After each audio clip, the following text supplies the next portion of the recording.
দিয়েছো অজিত? হ্যালো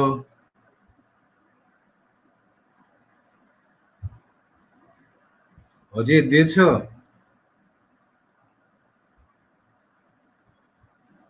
অজিত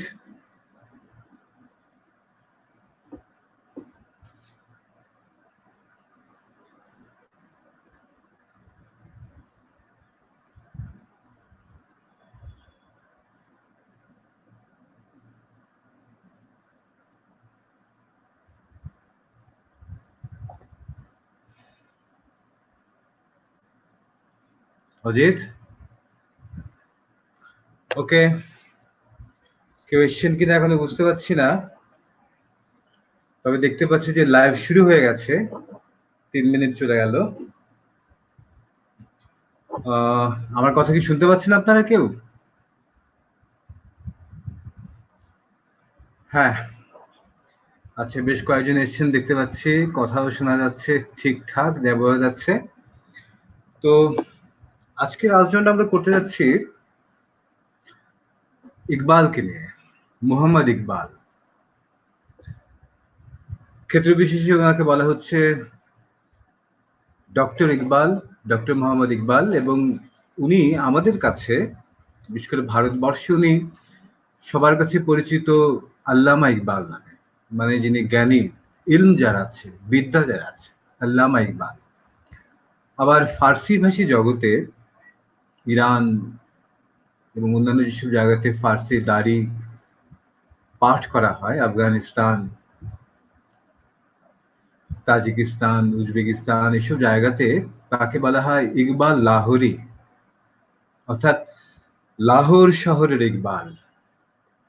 ইকবাল আমাদের কাছে যাকে বলা হয় একটা দান্দিক চরিত্র হিসেবে আমাদের সবার কাছে ইকবাল পরিচিত।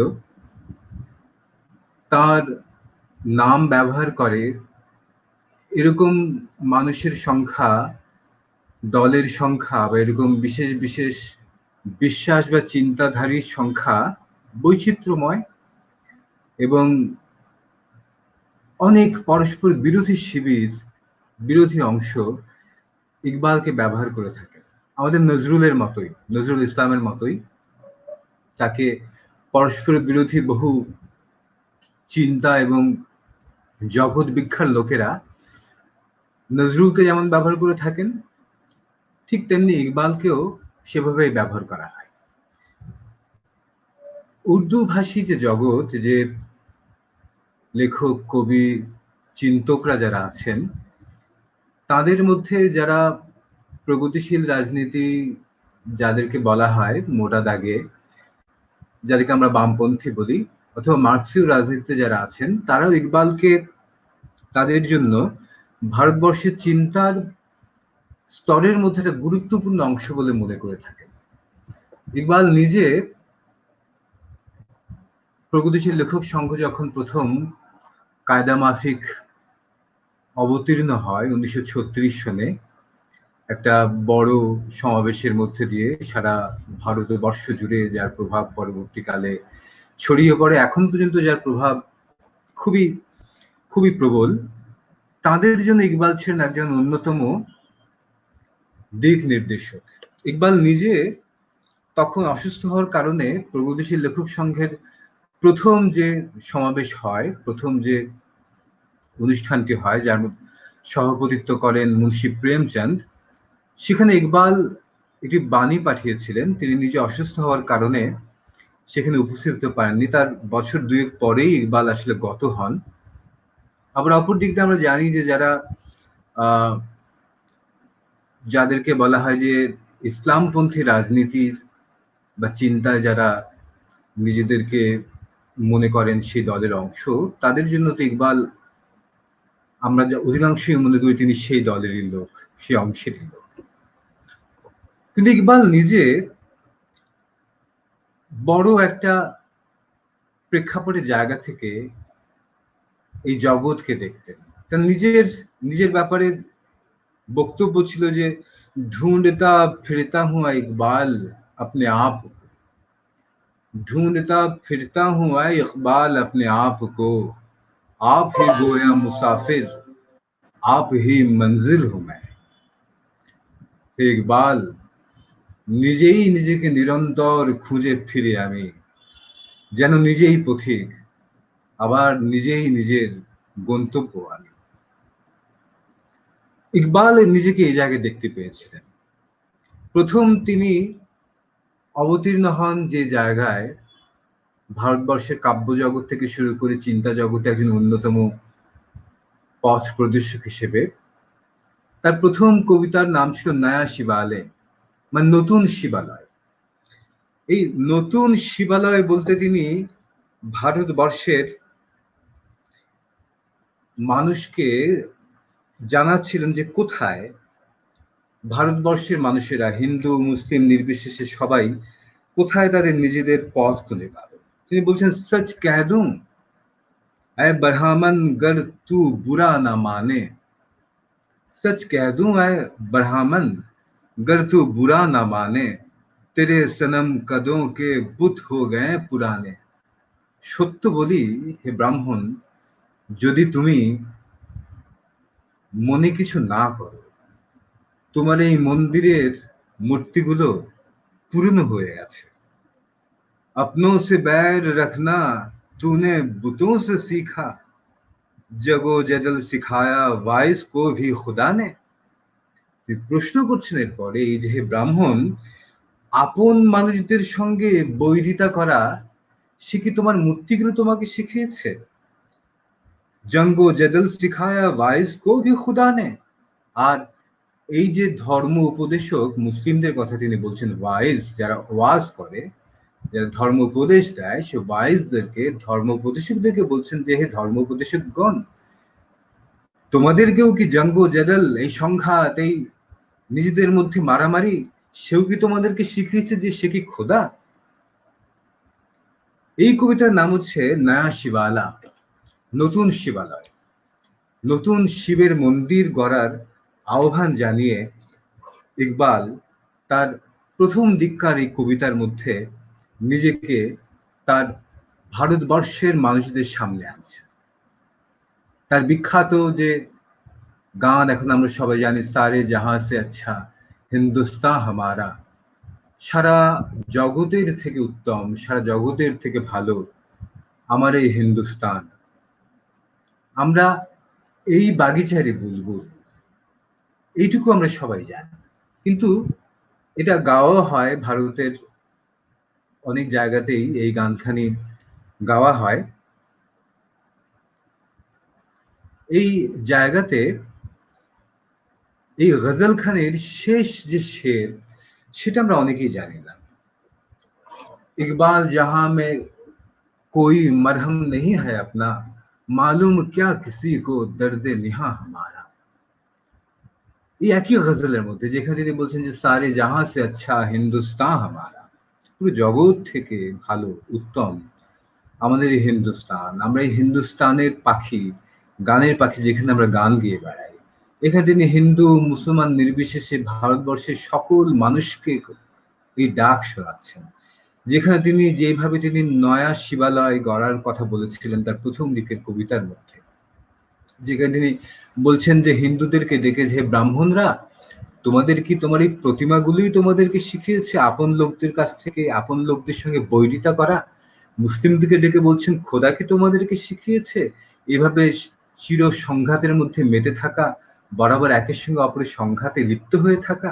এই একই আল্লামা ইকবাল তার সারে জাহাঁ সে আচ্ছার শেষ শেরের মধ্যে তিনি প্রবল বেদনা থেকে বলছেন যে ইকবাল, जहां में जहां में कोई मरहम नहीं है अपना, হে ইকবাল, এই জগতে কোথাও কেউ আমার সমব্যথী নেই, যে আমার ব্যথার নিদান দিতে পারে, পুরো জগতের মধ্যে এরকম কেউ কোথাও নেই।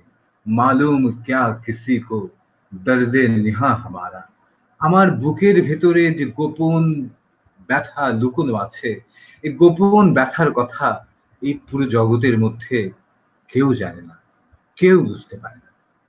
এই গোপন ব্যথা, সেই গোপন ব্যথার কথা ইকবাল তার সমস্ত কাব্যের মধ্যে আগাগোড়া সমস্ত জায়গাতে বলে গেছেন বারবার। তার কাব্যগ্রন্থ যতগুলো আছে অধিকাংশ তিনি লিখেছেন ফার্সিতে। ফার্সিতে লেখার কারণ, উর্দুতে কেন কম লিখলেন? কেন তিনি, ইকবাল তার প্রিয়তম কবি যাকে তিনি নিজের গুরু বলে মানতেন, মির্জা গালিব, নিজেও কিন্তু কেন তিনি এত বছর পরে এসে ইংরেজদের ভারতবর্ষে আগমনের পুরো সময়টাতেই ইকবালের কাজের সময়, এবং দেশ ভারতবর্ষ ভাগ হয়ে যাওয়া অথবা ভারতবর্ষ স্বাধীন হয়ে যাওয়া, যেটাই বলি না কেন, তার বছর 10 আগে ইকবালের মৃত্যু হয়।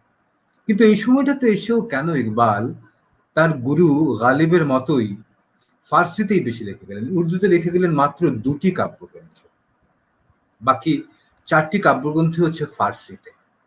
এটারই বা কারণ কি? তিনি কেন এই কাজটা করলেন? অথবা তিনি ভারতবর্ষকেই বলছেন তার নিজের বাগান, ভারতবর্ষের সমস্ত মানুষকে ডেকে তিনি বলছেন যে তোমাদের সবার মাঝে আমি এমন কাউকে খুঁজে পাই না যে আমার হৃদয়ের ব্যথার ওষুধ দিতে পারে। কোন সে ব্যথার কথা ইকবাল বলছিলেন? অথবা ইকবালের কবিতার দিকেও যদি আমরা তাকাই, তিনি তার কবিতার মধ্যে কোন বেদনার কথা বলে গেলেন? এতক্ষণ পর্যন্ত আপনাদের সামনে যে ইকবালের পরিচয় আমি তুলে ধরলাম, সেই ইকবাল নিশ্চয়ই পাকিস্তানের স্বপ্নদ্রষ্টা ইকবাল নন। এই পরিচয় এখন পর্যন্ত আপনারা পাননি, যে কবিতাগুলো শোনালাম আপনাদেরকে, যে পরিচয় দিলাম। অথবা যদি বলি যে ইকবালের নিজের কথা, যদি বলছেন যে আমি নিজেই পথিক, আমি নিজেই গন্তব্য, হে ইকবাল, আমি নিজেই খুঁজে ফিরি আমি কে, নিজেকেই নিজে খুঁজে ফিরতে ফিরতে আমার পথ, আমার এই পথ চলা।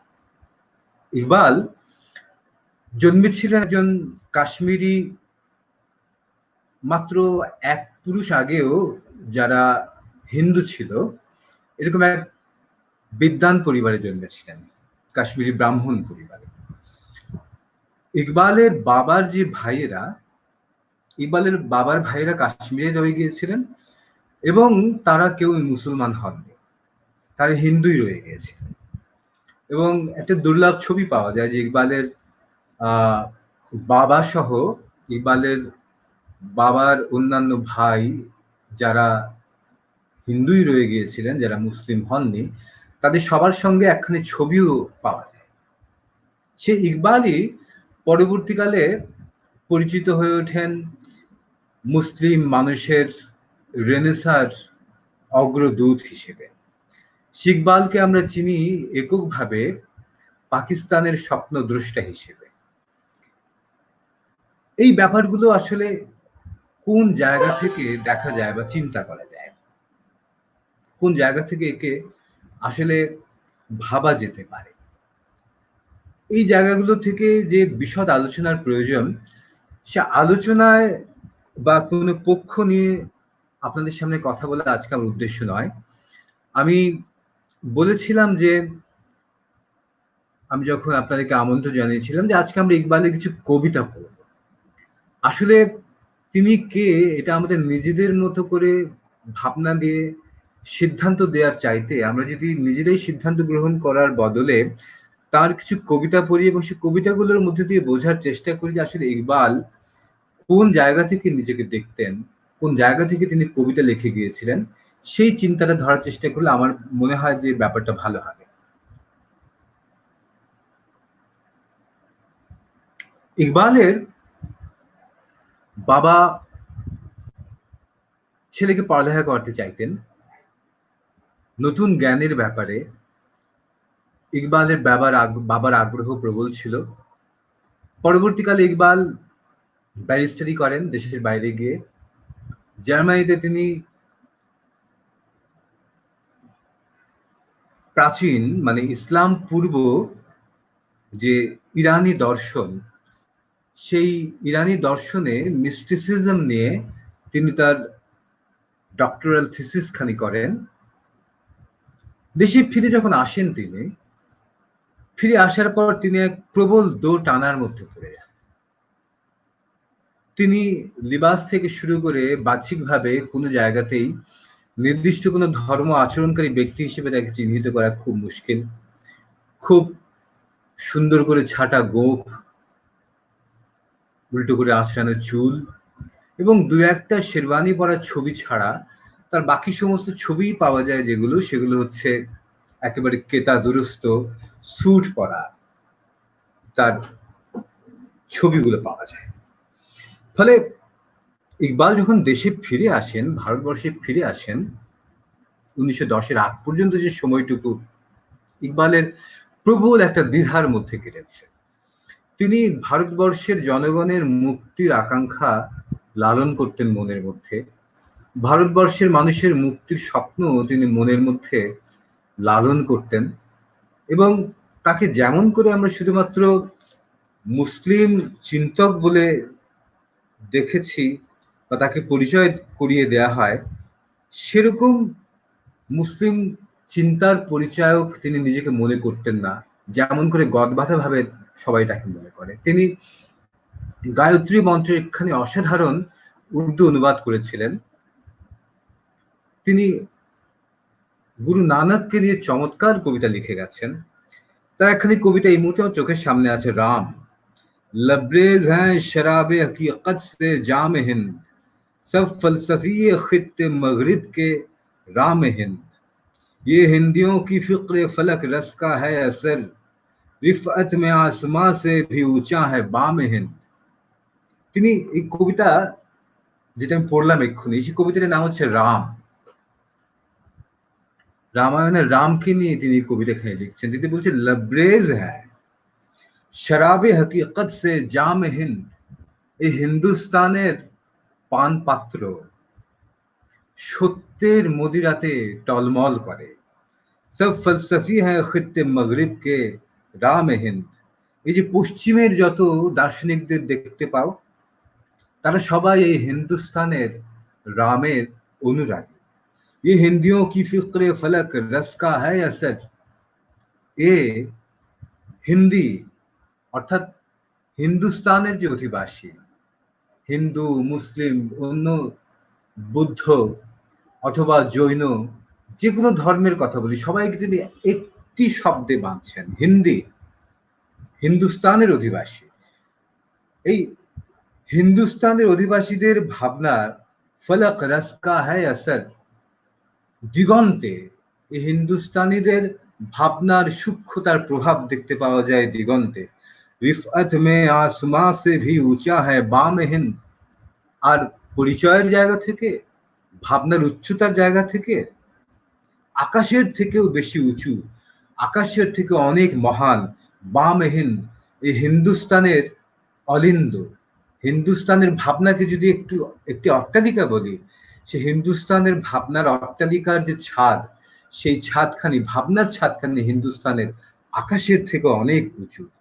তলবার কা ধনী থা, শুজাআত মে ফর্দ থা, পাকিজগি মে জোশ মোহব্বত মে ফর্দ থা। রামকে তিনি বলছেন যে তলোয়ারের জায়গা থেকেও তিনি, বাহাদুরির জায়গা থেকেও তিনি ছিলেন অনন্য, আর পবিত্রতার জায়গায়, পাকিজগির জায়গায় জোশে মোহব্বত মে ফর্দ থা, পবিত্রতার জায়গায় তার প্রেমের জোশ, তার প্রেমের উত্তাপ, তার প্রেমের উচ্ছলতা, সেও ছিল অনন্য। এখন এই যে ইকবালের পরিচয় আপনারা দেখতে পাচ্ছেন, যিনি তার ভারতবর্ষের মানুষদেরকে প্রথম যে ডাক শোনাচ্ছেন, সেই ডাকের মধ্যে তিনি বলছেন ভারতবর্ষের মানুষদেরকে নয়া এক শিবালয়ে গড়বার আহ্বান জানাচ্ছেন। যিনি গুরু নানককে নিয়ে কবিতা লিখতে গিয়ে বলছেন যে তিনি হচ্ছেন তাওহীদ অর্থাৎ একত্বের বাণীর এক চূড়ান্ততম প্রকাশ গুরু নানক, যিনি রামের প্রসঙ্গে বলতে গিয়ে ভারতবর্ষের সমগ্র চিন্তাকে, যাদের সবাইকে তিনি হিন্দু মুসলমান জৈন বৌদ্ধ নির্বিশেষে হিন্দি বলে ডাকছেন, সে হিন্দুস্তানের বাসীদের সবাইকে তিনি একভাবে ডেকে বলছেন যে তোমাদের চিন্তার সূক্ষ্মতা গভীরতা আকাশের চেয়েও বেশি উঁচু। এই ডক্টর মোহাম্মদ ইকবাল যখন ফিরলেন বিলেত থেকে, জার্মানিতে ডক্টর ডিগ্রি করে, বিলেতে ব্যারিস্টারি পাশ করে যে দেশে যখন ফিরে এলেন, তিনি দেখতে পেলেন যে তার ভাবনা তার কথাগুলো শুনবার জন্য ভারতবর্ষের কোনো মানুষই প্রস্তুত নয়। এমনকি যাদেরকে তিনি নিজের দর্শনের সম্প্রদায়ের মানুষ বলে মনে করতেন, ভারতবর্ষে তৎকালীন সময় সবচেয়ে পিছিয়ে থাকা জনগোষ্ঠী, সে মুসলমান সম্প্রদায় পর্যন্ত ইকবালকে গ্রহণ করার জন্য বিন্দুমাত্র প্রস্তুত নয়। সেই মুহূর্তটা ইকবালের অত্যন্ত দ্বিধা দ্বন্দ্বের মধ্যে কেটেছে। তার একজন ঘনিষ্ঠ বান্ধবী ছিল আতিয়া, আতিয়া ফাইজি নামে পরিচিত তিনি। আতিয়া ফাইজি জার্মানিতে ইকবালের সহপাঠী ছিলেন হাইডেলবার্গে। আতিয়া ফাইজি দেশে ফিরে আসার পর ইকবালের সঙ্গে তার যে চিঠি চালাচালিগুলো হয়েছিল, সেই চিঠিগুলোকে নিয়ে একখানি পুস্তক প্রকাশ করে। তো সেই সময়টাতে আতিয়া ফাইজিকে লেখা এক চিঠিতে ইকবাল বলছিলেন, যখন তিনি ফিরে এসেছেন বিলেত থেকে, যখন তিনি চাচ্ছেন এমন কোন একটা কাজ করবেন যে কাজে ভারতবর্ষের মানুষের মুক্তি ঘটবে, হিন্দু মুসলিম বৌদ্ধ জৈন নির্বিশেষে, যাদেরকে তিনি হিন্দি এক শব্দে অভিহিত করছেন, হিন্দি হিন্দুস্তানের অধিবাসী, তাদের মুক্তির জন্য তিনি কাজ করতে যাবেন, যার জন্য তিনি সরকারি চাকরি কখনো করেননি, যে তার পক্ষে পাওয়া খুবই সহজ হতে পারত। তিনি সরকারি কলেজে পড়ানো ছেড়ে দিয়েছেন, ইসলামিয়া কলেজে পড়ানো ছেড়ে দিয়েছেন, কারণ সেখানে পড়াতে গেলে তাকে ইংরেজদের হুকুম মতো চলতে হবে। কি লিখবেন না লিখবেন, কি লিখতে পারবেন কি লিখতে পারবেন না, সেটা ইংরেজরা ঠিক করে দেবে। ফলে তিনি সেটাও ছেড়ে দিয়েছেন, ব্যারিস্টারি করা শুরু করলেন। কিন্তু ব্যারিস্টারি তো তার পাশার খুব একটা ভালো হয়নি। সেই মুহূর্তে ইকবাল প্রচন্ড দ্বিধার মধ্যে পড়ে গেছেন। এই আতিয়া ফ্রাইজিকে লেখা এখানে চিঠির মধ্যে তিনি বলছেন যে আমার এমন এখন মানসিক এক দ্বিধা এবং চরম দুরবস্থার মধ্যে আছি, দুটো মাত্র ক্ষেত্রে আমার মুক্তি আমি দেখতে পাচ্ছি। একটা হতে পারে আমি আকুণ্ঠ মদের মধ্যে ডুবে যেতে পারি, অথবা আমি আত্মহত্যা করতে পারি। এই দুইয়ের বাইরে অন্য কোথাও আসলে আমার মুক্তি এই মুহূর্তে আমি দেখতে পাচ্ছি না। এরপরে তিনি নিজেকে সামলে নেন। এই 1908, 10, 11 এবং 12 এই সময়কালে তিনি টুকরো টুকরো কিছু ভাবনা টুকে রেখেছিলেন, তার সেই সময় চিন্তাগুলো, বিক্ষিপ্ত চিন্তাগুলোকে টুকে রেখেছিলেন। সেই চিন্তাগুলো পরবর্তীকালে স্ট্রে থটস মানে এলোমেলো ভাবনা, এলোমেলো ভাবনা নামে প্রকাশিত হয়। ইংরেজিতেই টুকে রাখতেন নিজের মানে নিজস্ব নোটবুকের মধ্যে ইকবাল। সেখানে এই সময়কার তার ভাবনার বিক্ষিপ্ততাগুলো দেখতে পাওয়া যায়। ওই সময় তিনি এমন অদ্ভুত সব কথা বলেছিলেন, যে কথাগুলো আজকে যে ইকবালকে আমরা যেভাবে পরিচিত করানো হয়েছে ইকবালকে, সেই ইকবালকে আমরা চিনতে পারবো না ওখানে। এবং আমরা যে কবিতাগুলো এখন পর্যন্ত পড়েছি সেখানেও নিশ্চয় আপনারা যে ইকবালকে যেমন করে পরিচিত করিয়ে দেওয়া হয় সেই ইকবালকে আপনারা দেখতে পান। ওই স্ট্রে থটস নামে ইকবালের যে নোটবুক, সেখানেও আপনার সেই ইকবালকে খুঁজে পাবেন না। তিনি ইকবাল সেই জায়গায় বলছেন যে ধার্মিকদের চাইতে পাপীদের জীবন চিত্তাকর্ষক, কারণ ধার্মিকদের জীবন একঘেয়ে, পাপীদের জীবন বৈচিত্র্যময়। এরকম ছোট ছোট সব ভাবনা তিনি স্ট্রে থটস এর মধ্যে ঢুকে গেছেন।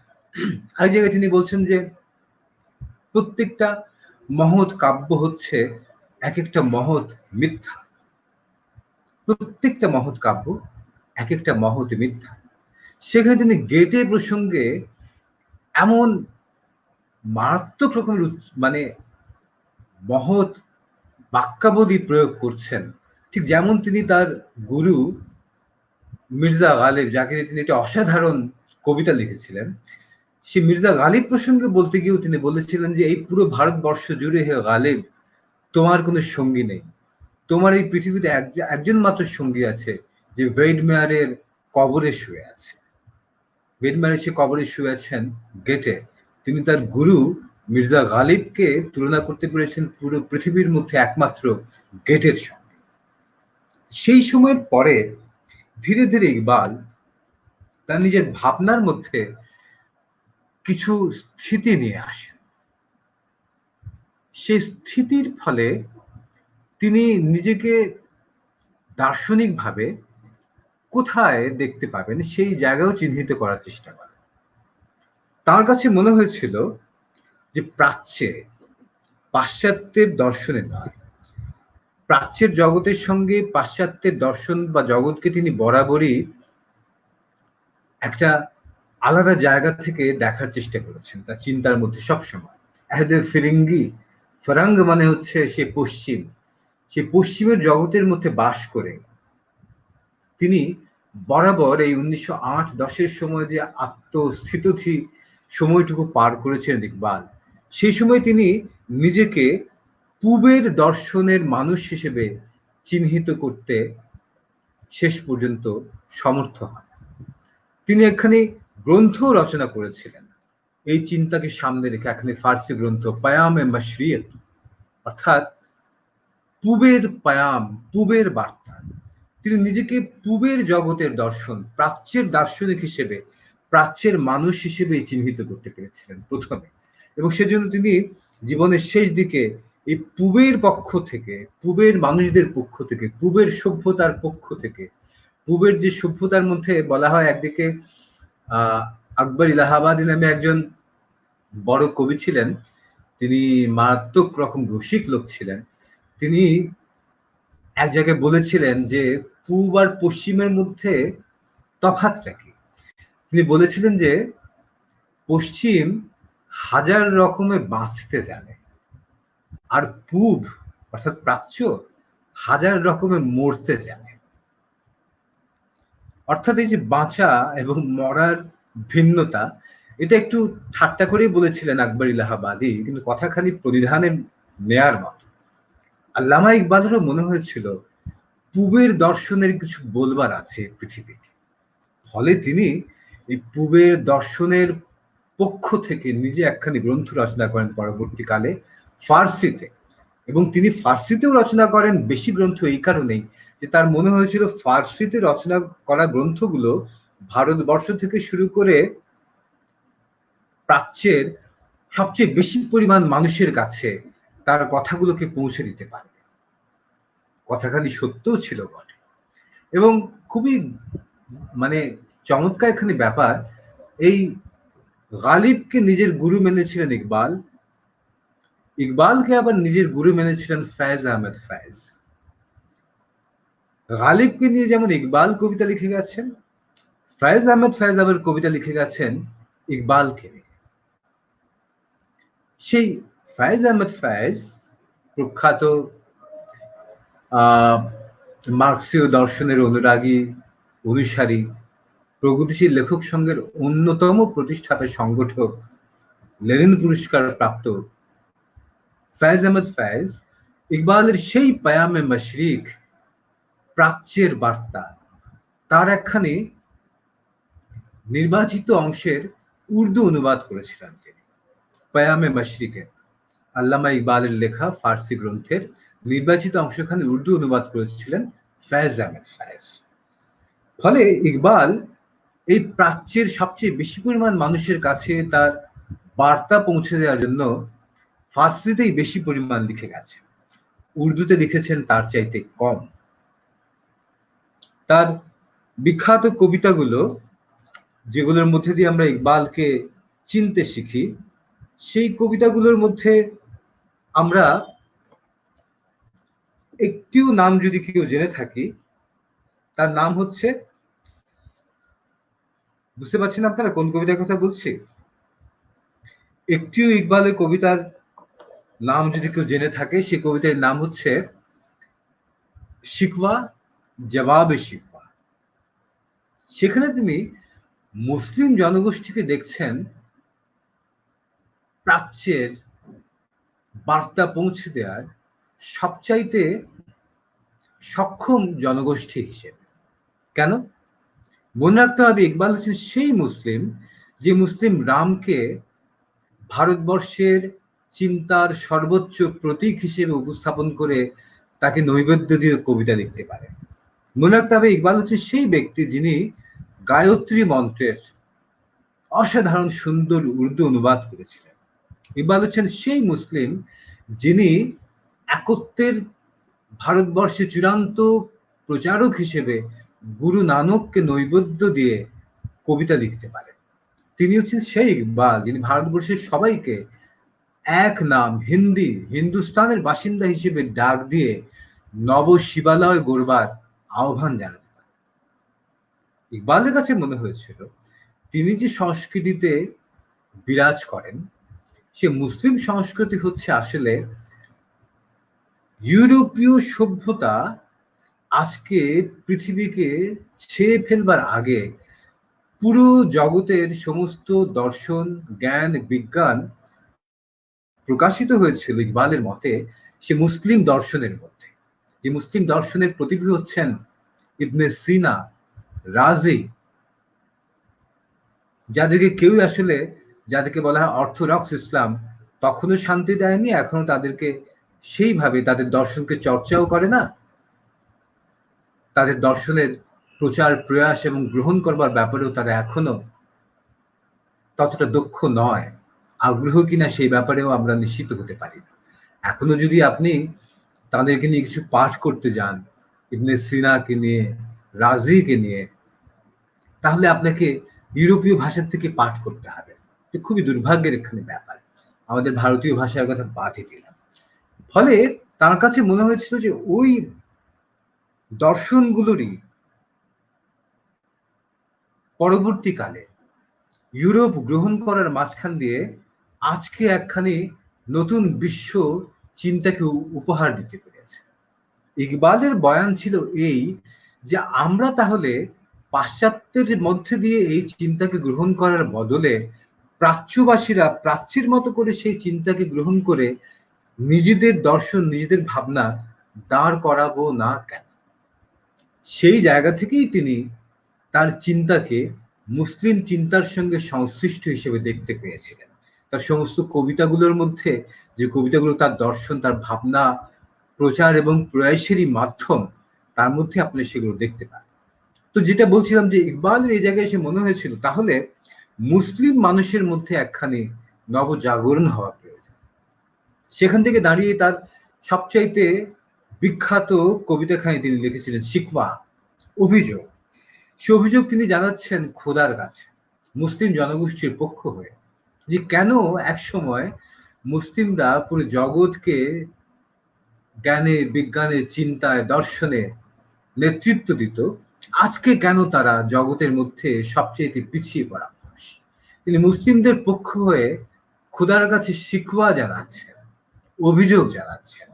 তা শুরুখানি দেখুন, क्यों जियाकार बनूं सूद फरामोश रहूं फिक्रे फरदा न करूं महव गमे दोष रहूं नाले बुलबुल के सुनूं और समातन गोश रहूं हम नवा मैं भी कोई गुल हूं कि खामोश रहूं जुर्रत आमोज मेरी ताब सुखन है मुझको शिकवा अल्लाह से है खाकम बदहन है मुझको। তিনি বলছেন যে क्यों जियाकार बनूं सूद फरामोश रहूं, আমি কেন জিয়াকার হব, আমি কেন হানিকারক হব, সুদ ফরামোশ রাহু, আমার চারপাশে যে বর্তমান বিরাজ করছে তা থেকে আমি নিজেকে ভুলিয়ে রাখবো, তা থেকে নিজের চোখ ফিরিয়ে রাখবো, ফিক্রে ফরদা না করুন, ভবিষ্যতের ভাবনা কি ভাববো না, মেহবে গমে দোষ রাহু, নিজের দুঃখে নিজে আপদমস্তক চাপা পড়ে থাকবো, নালে বুলবুল কে শুনু और हमातन गोश रहूं, বুলবুলের গান শুনবো ফুল বাগানে গিয়ে, আপদে মস্তক শ্রবণ হয়ে রইব। হাম নবা मैं भी कोई गुल हूं कि खामोश रहूं। হে আমার সঙ্গী, আমি কি কোন স্তব্ধ ফুল যে নিশ্চুপ হয়ে থাকবো? তার চেয়ে বরং জুররাত আমোজ, হ্যাঁ, আমার আজকে দুঃসাহস জেগে উঠেছে। তাবে সুখান হ্যাঁ মুঝকো, কথা বলবার দুঃসাহস আছে আমার। শিকওয়া আল্লাহ সে হ্যাঁ, খোদার কাছে অভিযোগ করছি আমি। হাকাম বাদহান হ্যায় মুঝকো, দরকার হলে আমার মুখে ছাই পড়ুক। এই যে ইকবালের শিকওয়া, লক্ষ্য করে দেখবেন এর মধ্যে একটা জনগোষ্ঠীর নিজেকে বারবার প্রশ্নবিদ্ধ করবার প্রয়াস স্পষ্ট রূপে দেখা যাচ্ছে। তিনি স্পষ্ট রূপেই বলছেন, আমি ফুল নই যে নিশ্চুপ থাকবো, শুধুমাত্র বুলবুলের গান শুনে আপাদমস্তক শ্রবণ হয়ে যেতে আমি রাজি নই। কেন আমি ভবিষ্যতের ভাবনা ভাববো না? কেন আমার চারপাশে যে নেতিবাচক বর্তমান আমাকে ঘিরে রেখেছে, আমি তার দিকে কেন ঘাড় ঘুরিয়ে তাকাবো না? সুতরাং খোদাকে ডেকে বলছেন যে জুররাত আমোজ, হ্যাঁ, আজকে আমার জুররাত আছে, দুঃসাহস আছে। আজকে আমার কথা বলবার শক্তি, দুঃসাহস জেগে উঠেছে আমার মাঝে। হে খোদা, আমি আজকে তোমার নামে অভিযোগ করছি, প্রয়োজন হলে আমার মুখে ছাই পড়ুক। ঠিক এই কবিতার মধ্যে এক জায়গায় ইকবাল উর্দু কাব্যের মধ্যে শোক পান প্রবল ভাবে বিরাজ করে। এই শোক পানখানি এসছে আবার ফার্সি থেকে, যেখানে ফার্সিতে কবিরা বলেন যে বা খুদা দিওয়ানা বশ, বা মুহাম্মদ হোশিয়ার। অর্থাৎ খোদার ব্যাপারে তুমি দিওয়ানা হয়ে যা ইচ্ছা বলে ফেলতে পারো, শুধু মুহাম্মাদের ব্যাপারে বলার সময় হুঁশিয়ার। কিন্তু বা খুদা দিওয়ানা বশ, খোদার ব্যাপারে কিছু বলতে গেলে দিওয়ানা বশ, দিওয়ানা হয়ে যাও, যা ইচ্ছা বলো, কোনো সমস্যা নেই, খোদাকে এগুলো কিছুই স্পর্শ করবে না। বা মুহাম্মদ হোশিয়ার, এটাকে বলে শোক পান। গালিব নিজেও তার কবিতার মধ্যে খোদার প্রসঙ্গে বলতে এরকম প্রচন্ড শোক পান, প্রচন্ড শোক পান, রসিকতা করে গেছে। ইকবাল গালিবের যোগ্যতম শিষ্য, তিনিও এই শিকওয়ার মধ্যে এক জায়গাতে প্রচন্ড শোক পান দেখিয়ে গেছেন, প্রচন্ড শোক পান। তিনি বলছেন যে কবি হামসে, খোদাকে তিনি বলছেন, কবি হামসে কবি গায়রোं से शनासाई है, बात कहने का नहीं मगर तू भी तो हर जाई है।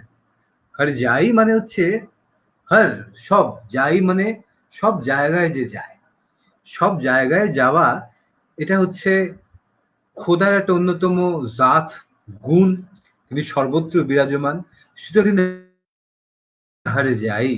কিন্তু হর যাই উর্দুতে মূলত ব্যবহার করা হয় যার নির্দিষ্ট কারোর সঙ্গে প্রেম নেই, সবার সঙ্গে যার প্রেম। সোজা কথায় বারবনিতা বলতে হর যাই বোঝানো হয়। ইকবাল বলছেন, কবি অভিযোগ করে তিনি বলছেন খোদার কাছে যে একসময় মুসলমানদের করায়ত্ত ছিল পুরো জগৎ, অর্থাৎ হে খোদা, একসময় তোমার ভাব ছিল মুসলমানদের সঙ্গে, মুসলিম সভ্যতার সঙ্গে তোমার ভাব ছিল, আজকে ভাব ইউরোপের সঙ্গে, অন্য কারোর সঙ্গে। কথাটা বলতে নেই, কিন্তু তুমিও তো হার যাই, তুমিও তো বেশ্যার মতো। कभी हमसे कभी गैरों से शनासाई है, बात कहने का नहीं मगर तू भी तो हर जाई है। এই যে শোক পান, এই শোক পান ভারতবর্ষে তৎকালীন সময়ে খুব প্রবল আলোড়ন ফেলে দিয়েছিল। তিনি পরবর্তীকালে বাধ্য হন, পরবর্তীকালে এই শিকওয়ার জবাবে শিকওয়াতে তিনি খোদার কাছে অভিযোগ করছেন মুসলিমদের পক্ষ হয়ে।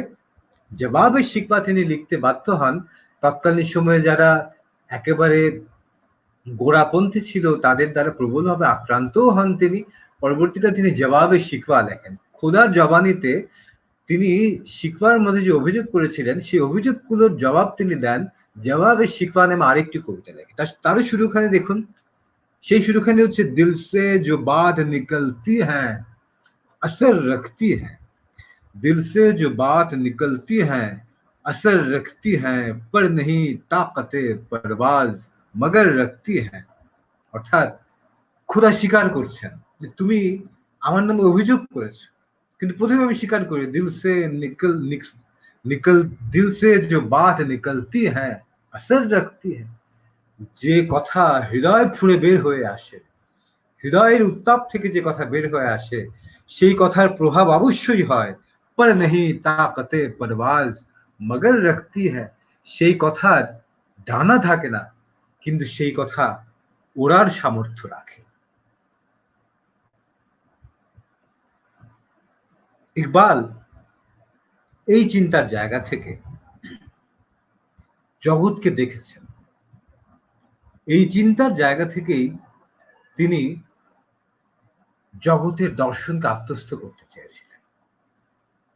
সেখানে তিনি একেবারে গোড়ায় মানুষের সৃষ্টি কেন হয়েছে, এই সৃষ্ট জগতের সঙ্গে মানুষের সম্পর্ক কি, সেই প্রশ্ন তার সমস্ত দর্শনের চিন্তার একেবারে গোড়ায় বিরাজ করে।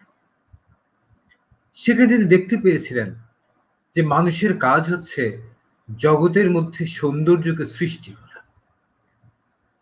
সেই প্রসঙ্গে তার একখানি চমৎকার কবিতা আছে। কবিতার নাম হচ্ছে হকিকতে হুসন, সৌন্দর্যের বাস্তবতা। হকিকত, সৌন্দর্য আসলে কি, সৌন্দর্যের আসল রহস্য। কবিতাখানি ছোট, আপনাদেরকে পড়ে শোনাই, তাহলে ইকবালের দর্শনের গোড়াখানি বুঝতে সুবিধা হবে।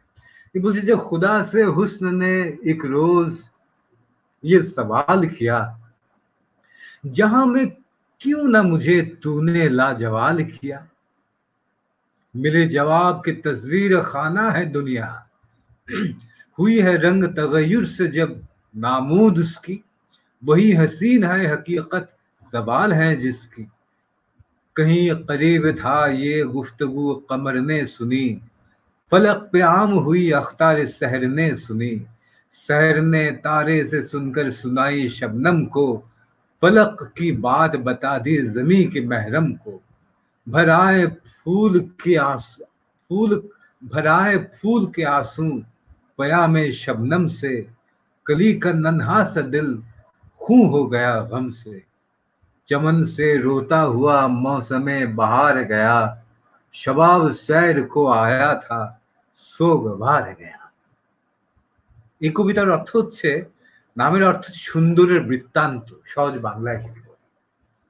অর্থটা এরকম যে খোদার কাছে একদিন সৌন্দর্য জানতে চাইল, আচ্ছা বলো তো, জগতে আমাকে তুমি কেন চিরস্থায়ী করলে না। খোদার কাছ থেকে জবাব এলো, পৃথিবী শুধু এক চিত্রশালা, এ শুধু এক বিস্মৃতির দীর্ঘ দীর্ঘ গল্প। পরিবর্তনের মাঝ দিয়ে এই জগতের জন্ম হয়। যে স্থায়ী নয় সেই কেবল এই জগতে সুন্দর। খোদার সঙ্গে যখন সুন্দরের এই কথোপকথন হচ্ছে, তখন কাছেই কোথাও ছিল চাঁদ। চাঁদ এই কথা শুনে ফেলল, ছড়িয়ে গেল সে কথা সারা আকাশে। ভোরের নক্ষত্ররা জেনে গেল সেই কথা, তারার কাছ থেকে সেই কথা জেনে গেল ভোর। ভোর শোনালো রাতের শিশিরকে অন্তরিক্ষের খবর, সে গোপন খবর জেনে গেল মৃত্তিকার বঞ্চিতরা। শিশিরের কাছ থেকে এই গল্প শুনে ফুলের চোখ জলে ভরে এলো, আর ফুলকলির ছোট্ট বুক যখন জানতে পারলো যে ফুটে ওঠার পর তার সৌন্দর্যের অস্তিত্ব ক্ষণিকের মাত্র, সে ধুলোয় ঝরে পড়বে ফুটে ওঠার কিছুক্ষণ পরেই। কলি এই সত্যটা জানবার পর সেই আকাশের খবর শিশিরের কাছ থেকে জেনে নেয়ার পর কলির ছোট্ট বুক ব্যথায় টুকরো টুকরো হয়ে গেল। আর কলির বুক টুকরো টুকরো হয়ে যাওয়া মানে ফুল ফুটে ওঠা। এই হচ্ছে আমরা প্রতিদিন ভোরে উঠে যে ফুল ফুটে উঠতে দেখি, আল্লামা ইকবাল বলছেন, এই হচ্ছে সেই ফুল ফোটার পালা। এই ফুল এমনি করেই ফুটে ওঠে। সৌন্দর্যের সঙ্গে ক্ষুধার যে কথোপকথন, যেখানে সৌন্দর্যকে খোদা বলেন, এই জগতের মধ্যে যা ক্ষণিক, যা চিরস্থায়ী নয়, সেই সুন্দর। এই সত্য কথাটা যখন সৌন্দর্যের কাছ থেকে গোপনে শুনে নেয় চাঁদ, চাঁদের কাছ থেকে আকাশের তারা, তারার কাছ থেকে রাত, রাতের কাছ থেকে শিশির, শিশিরের কাছ থেকে ভোর, ভোরের কাছ থেকে ফুলের কলি, এবং তারপর সেই তীব্রতম বেদনার্ততম সত্যখানি জানতে পেরে কলির বুক ব্যথায় বিদীর্ণ হয়, তাকেই আমরা বলি ফুল ফোটা। এই হচ্ছে ইকবালের দর্শনের গোড়ার কথা। এই দর্শনের গোড়াখনি যদি আমরা জানতে না পাই, তাহলে ইকবালকে শুধুমাত্র দু একটা কথা দিয়ে চিহ্নিত করতে যাওয়া, এর মতো ভুল কাজ আর হয় না। তিনি তার একখানি কবিতার মধ্যে, এটা আগেও আপনাদেরকে শুনিয়েছি, আবার শুনে আমার খুব প্রিয় এটা, যে একবার অন্তরিক্ষে কোথাও জিব্রাইলের সঙ্গে শয়তানের দেখা হয়ে গেল। শয়তান তো একসময় জিব্রাইল অর্থাৎ সমস্ত ফেরেশতাদের সর্দার ছিল। ফলে ভূতপূর্ব নেতাকে দেখে, সর্দারকে দেখে জিব্রাইল ভালো মন্দ খোঁজ খবর নেয় এবং খুব দুঃখ প্রকাশ করে যে তোমার মতো জ্ঞানী হায়, কেন তুমি খোদার আদেশ মেনে নিলে না? কেন তুমি খোদার আদেশ মেনে শুধুমাত্র আদমকে সিজদা করলেই তো হতো? তোমার এত জ্ঞান, তোমার এত গুণ, সব ব্যর্থ হয়ে গেল শুধুমাত্র তুমি খোদার আদেশ মেনে আদমকে সেজদা করলে না। এই অপরাধে কি ভুল তুমি করলে? শয়তান তখন ইকবালের কবিতায় জিব্রাইলকে উত্তর দিচ্ছে, वो मैं हूं कि खटकता हूं लबे यजदा पे कांटे की तरह।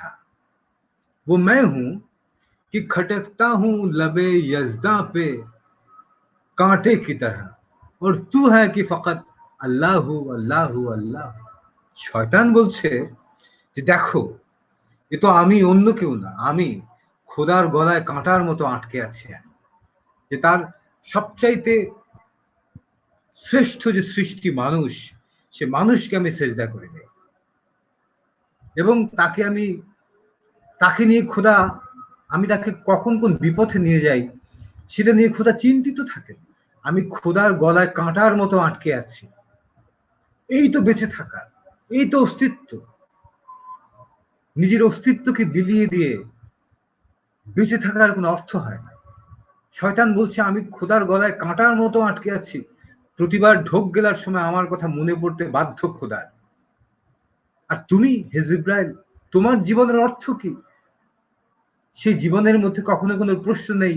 সারাদিন সারা জীবন তুমি কেবলমাত্র প্রশ্নহীন আল্লাহ আল্লাহ করে যাও। এই জীবনের কোনো অর্থ হয় না।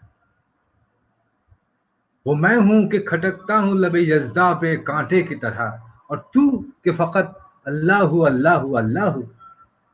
এই যে ইকবাল, এই ইকবালকে চিনে নেওয়া প্রয়োজন। তিনি তার এক কবিতার মধ্যে দেখুন, তার কয়েকটা গজল শোনানো দরকার। গজল না হলে তো আসলে উর্দু কবিতা কখনোই শোনা হয় না। গজল মানেই হচ্ছে উর্দু কবিতার একেবারে প্রাণভোমরা।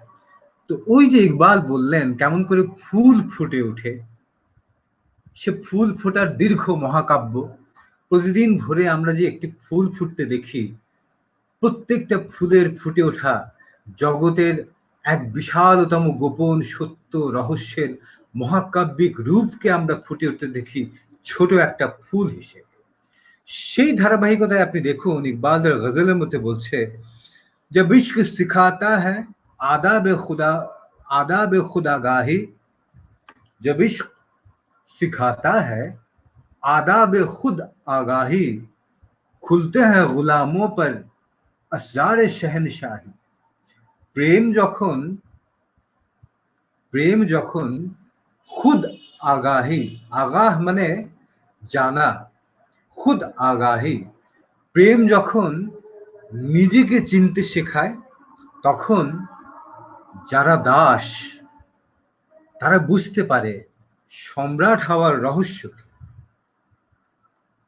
এর পরের শ্রেণী তিনি বলছেন যে আত্তার হো, রুমি হো, রাজি হো, গজালি হো। কতজনের নাম দেখুন তিনি ডাকছেন, যে আত্তার, বিখ্যাত তাজকিরাতুল আলিয়ার লেখক, আত্তার হোক, রুমি হোক, রাজি বিখ্যাত দার্শনিক, রাজি হোক অথবা গজালি, যাদের কথাই বলো না কেন তুমি, কুছ হাত নেই আতা বেআহে সেহর গাহি। সারা রাত সারা রাত বিনিদ্র জেগে থেকে কোনো ভাবনায়, ভোরবেলা আহা আজও আমার এই রাতখানি বৃথা গেল বলে দীর্ঘশ্বাস যদি না ফেলো তুমি, তাহলে সে তুমি রাজি হও, গজালি হও, রুমি হও বা আত্তার হও, তোমার হাতে কিছুই আসবে না। এখন তার এই রাত জাগরণের কথা, প্রেমের কথা, ফুল ফুটে ওঠে কথা, সত্যের সুন্দরের বাস্তব অস্তিত্বের কথা তার কবিতার মধ্যে বারবার আসে। উনি বলছেন মুঝে আহো ফুগানে নীম শবকা ফির পয়াম আয়া, मुझे आहे फुगाने नीम शबका फिर पयाम आया, थमे रह रवे कि शायद फिर कोई मुश्किल मकाम आया। তিনি বলছেন যে মুঝে আহো ফুগানে নীম শবকা ফির পয়াম আয়া, এই যে আমি সারা রাত জেগে রইলাম, এই সারা রাত জেগে থাকার আহো ফুগা, আহ দীর্ঘশ্বাস, ফুগা আর্তনাদ, এই সারা রাত জেগে থেকে যে আমি আর্তনাদ করলাম, দীর্ঘশ্বাস করলাম, দীর্ঘশ্বাস ফেললাম, তার ফলে কোনো একটা বার্তা বোধহয় আমার কাছে এসেছে। কি বার্তা? থামায় রহ রবে কি শায়দ ফির কোই মুশকিল মাকাম আয়া, থামো থামো হে আমার সঙ্গীরা, আবার বোধহয় আমার সামনে কঠিন কোনো পথ এসেছে। অর্থাৎ এই যে রাতের পর রাত জেগে থেকে দীর্ঘশ্বাস ফেলা, পথ খোঁজা, জীবনের অর্থ খোঁজা, এইখানে মাঝ রাতে যদি কোনো বার্তা আছে, যদি কখনো মনে হয় যে হ্যাঁ কোনো একটা পথ আমি পেয়েছি, তার অর্থ এই, এখন পর্যন্ত আমি যে কঠিন পথ কাটিয়েছিলাম, সামনে আমার কাছে তার চেয়েও কঠিন পথ আসছে। এই যে জীবনকে সংঘাতের মধ্যে দিয়ে দেখা, যেখানে যেমন করে রবীন্দ্রনাথ বলতে পেরেছেন আঘাত সংঘাত মাঝে দাঁড়াইনো আসি, নয় নয় মধুর খেলা তোমায় আমায় সারা জীবন সকাল সন্ধ্যা বেলা, নয় নয় মধুর খেলা, কতবার যে নিবল বাতি গর্জে এলো ঝড়ের রাতি। এই যে রবীন্দ্রনাথও বলছেন আঘাত সংঘাতের মাঝে দাঁড়াইনো আসি, এই যে তিনি ডেকে বলছেন তার পরম প্রিয়কে যে নয় নয় মধুর খেলা তোমায় আমায় সারা জীবন সকাল সন্ধ্যা বেলা, এই সকাল সন্ধ্যা বেলা এই সত্যের সঙ্গে আমার প্রিয়র সঙ্গে যে খেলা, সে খেলা মধুর খেলা নয়। কতবার যে নিবল বাতি গর্জে এলো ঝড়ের রাতি, কতবার যে বাতি নিভে যায়, কতবার যে গর্জন করে ঝড় ছুটে আসে। ইকবালও বলছেন এই কথা।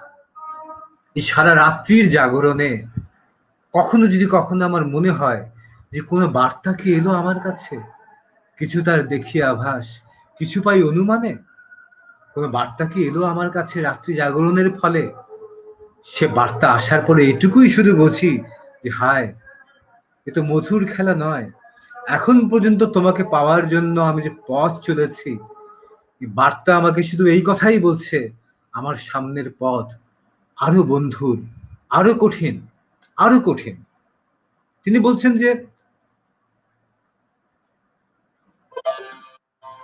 বলছেন যে সিতারো কে আগে যাহা और भी है, ইকবালের খুব বিখ্যাত গজল, सितारों के आगे जहां और भी है अभी इश्क के इम्तिहान और भी है। এই যে নক্ষত্রগুলো দেখতে পাচ্ছ তুমি, এই সমস্ত নক্ষত্র পার হয়ে আরো অনেক জগৎ আছে। সাবধান, তিনি বলছেন এই যে নক্ষত্র দেখো দেখো আকাশে, রাত্রির আকাশে অসীম সংখ্যক নক্ষত্র, এই সমস্ত নক্ষত্র পার হয়ে আরো অনেক জগৎ আছে। এখনো প্রেমের সামনে আরো অনেক অনেক অনেক পরীক্ষা আছে। তিনি বলছেন যে अगर खो गया एक नशे मन तो क्या गम, अगर खो गया एक नशे मन तो क्या गम, मकामाते आहो फुगा और भी है। আমি আপনি আমরা তো আসলে জগৎরূপী এই ফুলবাগানের মধ্যে এক একটা গানের পাখি, যে যার মতো করে, যে যার নিজের প্রিয়কে লক্ষ্য করে আমরা গান শুনি।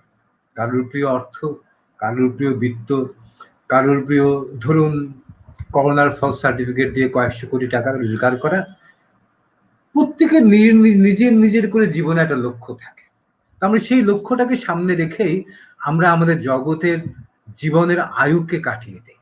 উর্দু কবিরা একে বলেন, এই জন্য প্রত্যেকটা মানুষকে উর্দু কবিরা বলেন একজন গানের পাখি, যে যার নিজের প্রিয়কে লক্ষ্য করে গান গায় এবং তাকে গান শোনানোর জন্য ফুল বাগানে খড়কুটো জড়ো করে একটা নীড়ও বানায়। দুদিনের বসন্ত থাকে, বসন্ত চলে যায়, ফুল ঝরে পড়ে, গানের পাখিরও সে ফুল বাগান ছেড়ে অন্য কোথাও গিয়ে নতুন করে আশ্রয় খুঁজতে হয়। ইকবাল বলছেন যে তোমার এই বসন্তে ফুল বাগানে যে নীড় তুমি বানিয়েছিলে বহু আশায়, সেই নীড় তোমার হারিয়ে গেছে, তাতে দুঃখ কি? মাকামাতে আহ ফুগা और भी है, তোমার এই দীর্ঘশ্বাসে, তোমার এই হাহাকারের নতুন নতুন গন্তব্য সামনে আরো আছে। তিনি বলছেন इसी रोज व शब में उलझ कर न रह जा, इसी रोज व शब में उलझ कर न रह जा कि तेरे जमान व मकाम और भी है। এই দিন, এই রাত্রির মাঝে আটকে গিয়ে তুমি নিজেকে সংকীর্ণ করে ফেলো না। তোমার স্থান, তোমার জন্য কাল নতুন নতুন আরো অপেক্ষা করছে।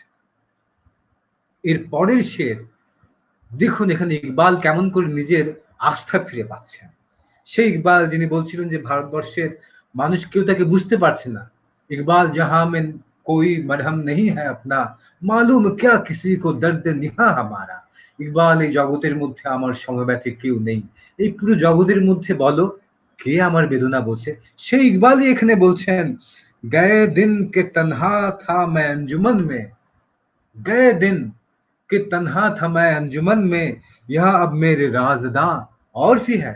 সেই দিন চলে গেছে যখন এই আসরের মাঝে আমি একা ছিলাম, এখন এখানে আমার গোপন কথা বুঝে এরকম আরো অনেকে আছে। ইকবালের নতুন জন্ম হলো, নতুন জায়গায় নতুন ভাবে ইকবাল তিনি নিজের অবস্থান দেখতে পেলেন। তিনি বলতে পারছেন যে এই আসরে এখন আমার রহস্যভাগী আরো অনেকে আছে। जिन्हें मैं ढूंढता था आसमानों में जमीनों में, वो निकले मेरे जुल्मत खानाए दिल के मकीनों में। যাকে আমি খুঁজে বেড়াতাম আসমানে, যাকে আমি খুঁজে বেড়াতাম জমিনের মাঝে, দেখো তাকে আমি শেষ পর্যন্ত খুঁজে পেলাম কোথায়? জুলমত খানায় দিলকে মকিনো মে, আমার হৃদয়ের অন্ধকার ঘরের মধ্যে যে বাসিন্দারা আছে তাদের মাঝে আমি শেষ পর্যন্ত তাকে খুঁজে পেলাম, যাকে আমি এতদিন বৃথাই খুঁজে ফিরেছি আকাশে, বৃথাই খুঁজে ফিরেছি জমিনের মাঝে। हकीकत अपनी आंखों पर नुमाया जब हुई अपनी, हकीकत अपनी आंखों पर नुमाया जब हुई अपनी, मका निकला हमारे खानाए दिल के मकीनों में। আমার আপনি आंखों पर, নিজের চোখে যখন সত্য আমার উদ্ভাসিত হলো, প্রকাশিত হলো, মকা নিকলে হামারে খানায় দিলকে মকিনো মে, আমার হৃদয়ের ঘরে যে বাসিন্দারা আছে সেই হৃদয়ের ঘরের বাসিন্দারাও শেষ পর্যন্ত নিজেদের ঘর খুঁজে পেল। কখন? যখন আমার চোখ সত্য দেখতে পেল, আমার চোখের সামনে যখন সত্য উদ্ভাসিত হতো। এখন ইকবালের আরেকখানি বিখ্যাত কবিতা, তিনি যেখানে তিনি বলে গেছেন, আমি সেই কবিতাখানি খুঁজে বেড়াচ্ছি, আসলে এত লিখে গেছেন তিনি, আর বলতে গেলে আসলে যা ভাবি বলবো বলে সেগুলো তো বলা হয় না, একটা বলতে গিয়ে অন্য জিনিস বলা হয়ে যায়। যেমন এই মুহূর্তে আরেকটা কবিতা মনে পড়ে, दिगरगू है जहां, दिगरगू है जहां, तारों की गर्दिश तेज है साकी, दिले हर जर्रा में गौगाए रस्ता खेज है साकी, दिगरगू है जहां, दिगरगू, অস্থির এলোমেলো হয়ে ছুটে বেড়াচ্ছে এই জগৎ, তারও কি গর্দিশ তেজ হ্যাঁ সাকি, হে সাকি তাকিয়ে দেখো এই তারকাদের, এই নক্ষত্রদের কি তীব্র গতি, কি তীব্র বেগে ছুটে যাচ্ছে এই নক্ষত্ররা, হে সাকি দিলে হর জর্রা মে গওগায়ে রাস্তা খেজ হ্যাঁ সাকি, দিলে হর জর্রা, প্রত্যেকটা এই জগতের প্রত্যেকটা ধূলি কণার মধ্যে, এই জগতের প্রত্যেকটা ধূলিকণার হৃদয়ের মধ্যে গগায় রাস্তা খেজ হ্যাসা, নিজেকেই খুঁজে বেড়ানোর জন্য কি যে এক অভিলাষ, এই জগতের প্রত্যেকটা ধূলিকণার হৃদয়ের মধ্যেই যে কি নিজেকে খুঁজে ফেরার, সত্যকে খুঁজে পাওয়ার, জগতের অর্থ আবিষ্কারের যে কি অস্থিরতা বিরাজ করছে প্রত্যেকটা ধূলিকণার হৃদয়ের মধ্যে, হে সাফি मताए दीन व दानिश लुट गए अल्लाह वालों की, ये किस काफिर अदा का गमजाए खून रेज है साथ। প্রথম যেবার আপনাদের সামনে উর্দু কবিতা নিয়ে বলেছিলাম, সেখানে আপনাদেরকে বলেছিলাম না যে উর্দুতে বেওয়ফা, কাতিল, কাফির এগুলো কোন অর্থে ব্যবহার করা হয়, সেখানেও তিনি বলছেন ইকবাল মাতায়ে দীন ও দানিশ লুট গয়ে আল্লাহ वालों की, যেটা আল্লাহ ওয়ালা, আল্লাহকে যারা খুব স্মরণ করে তাদের মাতায়ে দিন ও দানিশ, দানিশ হচ্ছে বুদ্ধি, দিন হচ্ছে ধর্ম, মাতা হচ্ছে সামগ্রী, এই আল্লাহ ওয়ালাদের বুদ্ধি এবং ধর্মের যে সামগ্রী ছিল সব লুট হয়ে গেছে। হায় হে সাকি, এই কোন অবিশ্বাসী, কোন কাফিরের এই আদা ছলা কলা, কোন এই কাফিরের লীলা সামনে এসে হাজির হলো হে সাকি, যত আল্লাহ ওয়ালা তাদের সবার দিন ও দানিশ লুট হয়ে গেল। वही देरी ना बीमारी, वही ना महकमी दिल की, इलाज इसका वही आबे निशाते अंगेज है साकी, वही देरी ना बीमारी। देखो हे साकी, वही देरी ना बीमारी, সেই পুরনো অসুখ হৃদয়ে, সেই পুরনো অসুখ, কোন পুরনো অসুখ, যে পুরনো অসুখ গৌতম বুদ্ধের হৃদয় হয়েছিল, যে কোনো গৌতম বুদ্ধকে নিয়ে ইকবাল কবিতা লিখেছিলেন আক্ষেপ করে যে ভারতবর্ষের কেউ বুঝতে পারলো না তাদের বুকে জন্মানো শ্রেষ্ঠ সন্তানটিকে। বুদ্ধকে, গৌতম বুদ্ধকে স্মরণ করে বলছিলেন তিনি তার কবিতাতে, যে অসুখ হয়েছিল গুরু নানকের হৃদয়ের, সে অসুখ, যে হৃদয়ের অসুখ হয়েছিল গালিবের, যে হৃদয়ের অসুখ ইকবাল দেখতে পেয়েছিলেন রামের হৃদয়ে, ইকবাল সেই অসুখের কথা বলছেন, ওহি দেরি না মেহকমি, ওহি সেই পুরনো অসুখ হৃদয়ের, সেই বিবশতা, ইলাজ উসকি ওহি আবে নিশাতে আঙ্গেজ হ্যাঁ সাফে, এই অসুখের ওষুধ কি, সেই আনন্দ বাড়ি হে সাফি। এরপরে তিনি তার ভাবনার একটি চূড়ান্ততম কথা আমাদের সামনে প্রকাশ করছেন, कि हरम के दिल में सोज आरजू पैदा नहीं होता, हरम के दिल में, ধর্মগৃহের হৃদয়ের মধ্যে, ধর্মস্থানে, মন্দির বলি, মসজিদ বলি, চার্চ বলি, প্যাগোডা বলি, হরম পবিত্র ধর্মগৃহের ভেতরে, হরম কে দিল মে সোজ আরজু पैदा नहीं होता, ধর্মগৃহের হৃদয়ের মধ্যে আর কিছু চাওয়া, বাসনার উত্তাপ আর তৈরি হয় না, আর তৈরি হবে না, कि पैदाई तेरी अब तक হিজাবামেজ হ্যাঁ সাকি। কেন ধর্মগৃহের হৃদয়ের মধ্যে আর কোনো বাসনার তীব্রতা জন্ম নেবে না? কারণ তোমার মুখ যে এখনো লীলাময়তার পর্দায় ঢাকা। হে সাকি, শেষ শেরখানে লক্ষ্য করে দেখুন এই গজলের মধ্যে মাখতা সবগুলো আমি পড়ে শোনালাম না, দু একটা বাকি রয়ে গেছে। আসলে মানে যা শোনাবো বলে ভাবছিলাম তার সামান্য কিছু শোনাতে না শোনাতেই সময় শেষ হয়ে আসছে। বাখতাখানি শুরু এই গজলের মধ্যে তিনি বলছেন, नहीं है नाउम्मेद इकबाल अपनी कश्ते वीरा से, नहीं है नाउम्मेद इकबाल अपनी कश्ते वीरा से, जरा नम हो तो ये मिट्टी बड़ी जरखेज है साहब। যে এত দুঃখের কথা বললাম আমি, কিন্তু ইকবাল আপনি কশতে ভিরা সে, ভিরা মানে বিরানা, বিরান হয়ে যাওয়া।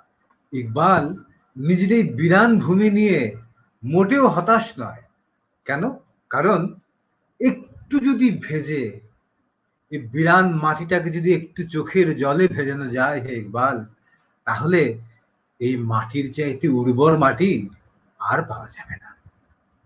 नहीं नाउम्मेद इकबाल अपनी कश्ते वीरा से, जरा नम हो तो ये मिट्टी बड़े जरखेज है साकी। তিনি এই যে নতুন রূপে নিজের ভাবনাকে দেখতে পাওয়া। লক্ষ্য করুন, কবি আয়ে হकीकत मुंतजर नजरा लिबास मजाज में। অসাধারণ এখানে যেটা আপনারা, আপনাকে অনুরোধ করবো আপনারা রাহাত ফতেহ আলী খান সাহেবের কণ্ঠে শুনবেন। এই গজল রাহাত ফতেহ আলী খান সাহেবের কণ্ঠে শুনতে পাবেন আপনারা, দুর্দান্ত গেয়েছে, অতুলনীয়। কবি আয়ে হकीकत मुंतजर, मुंतजिर ना मुंतजर, कभी आए हकीकत मुंतजर नजरा लिबास मजाज में कि हजारों सजदे तड़प रहे हैं मेरे ज़बीने नियाज में। कभी आए हकीकत मुंतजर, যে সত্যের জন্য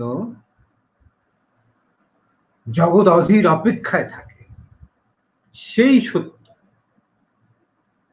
যে সত্যকে পাওয়ার জন্য, যে সত্যকে জানার জন্য পুরো জগৎ অধীর আকাঙ্ক্ষায় অস্থির হয়ে থাকে, সেই সত্যকে তিনি ডেকে বলছেন যে হে হকিকতে মুনতাজর, তুমি আর কত বিমূর্ত থাকবে? কখনো তুমি নজরা লিবাসে মজাজ মে, মজাজ হচ্ছে যাকে ধরা যায়, ছোঁয়া যায়, কখনো এই ধরা ছোঁয়ার বাস্তবের বসন পরে এসো।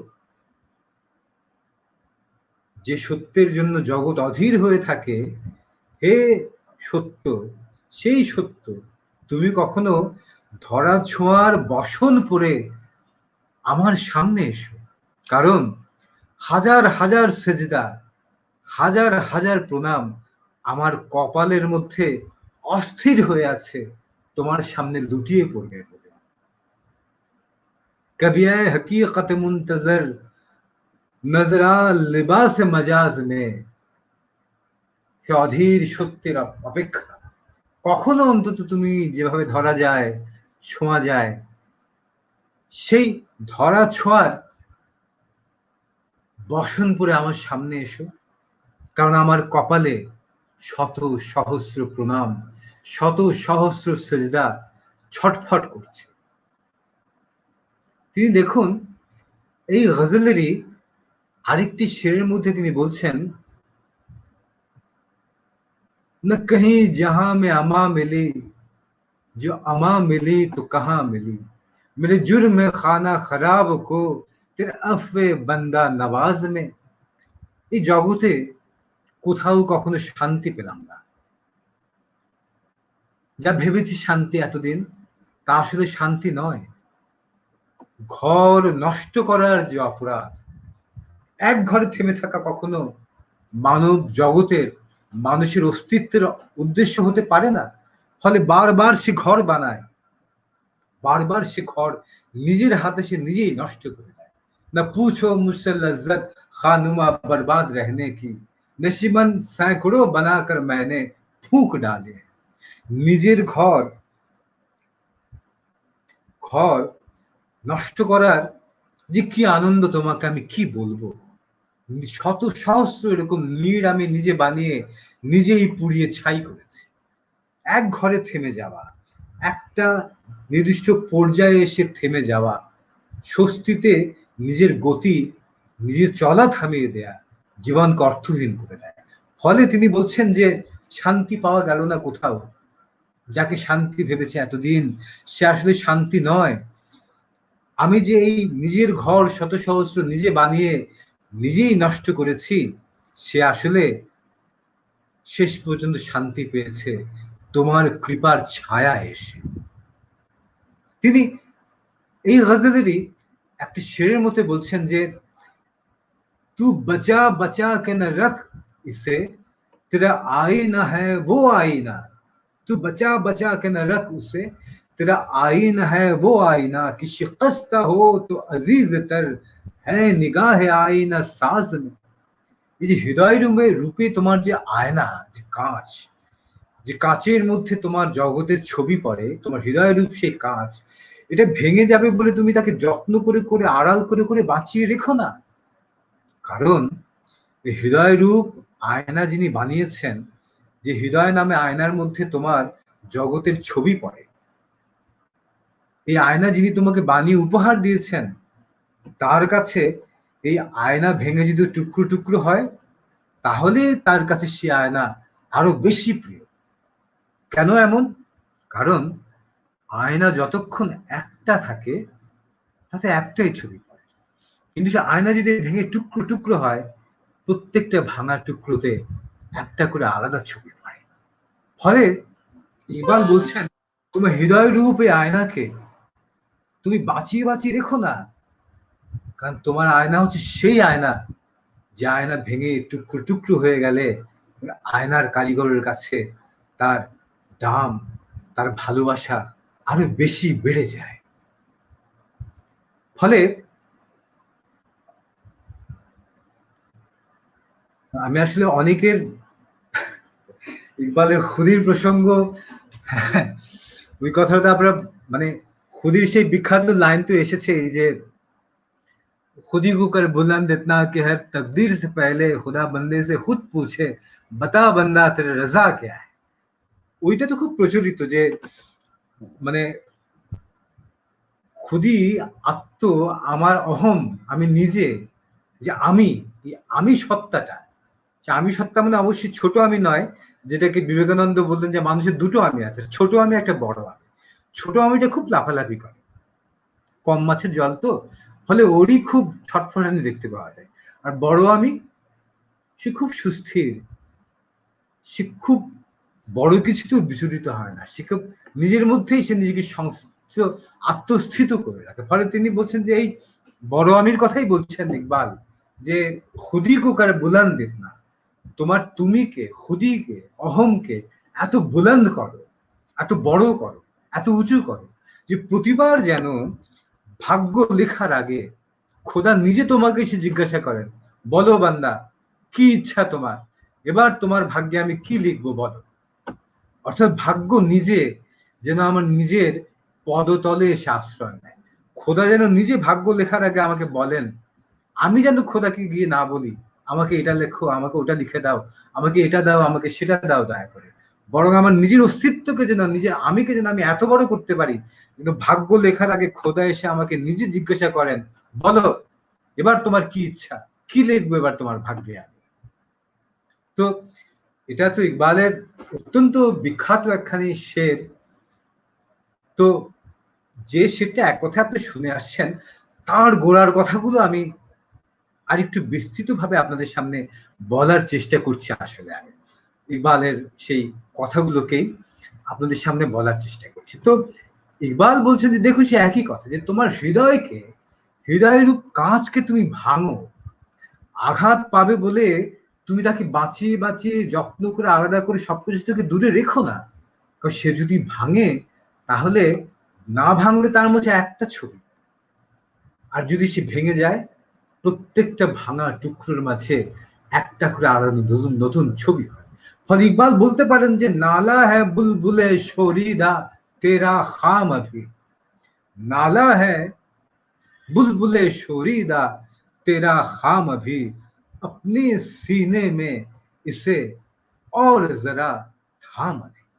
এই যে বললাম খুদি কো করে বুলন্দ ইতনা, নিজেকে বুলন্দ করা উঁচু করা এত সহজ না। ইকবাল বলছেন যে হে বুলবুল, তুমি ব্যাকুল হয়ে আছো যাকে চাও তাকে পাওয়ার জন্য, যা চাও তা পাওয়ার জন্য তুমি ব্যাকুল আর্তনাদ করে যাচ্ছ। কিন্তু হে বুলবুল, তোমার আর্তনাদ এখনো যথেষ্ট গভীর হয়নি।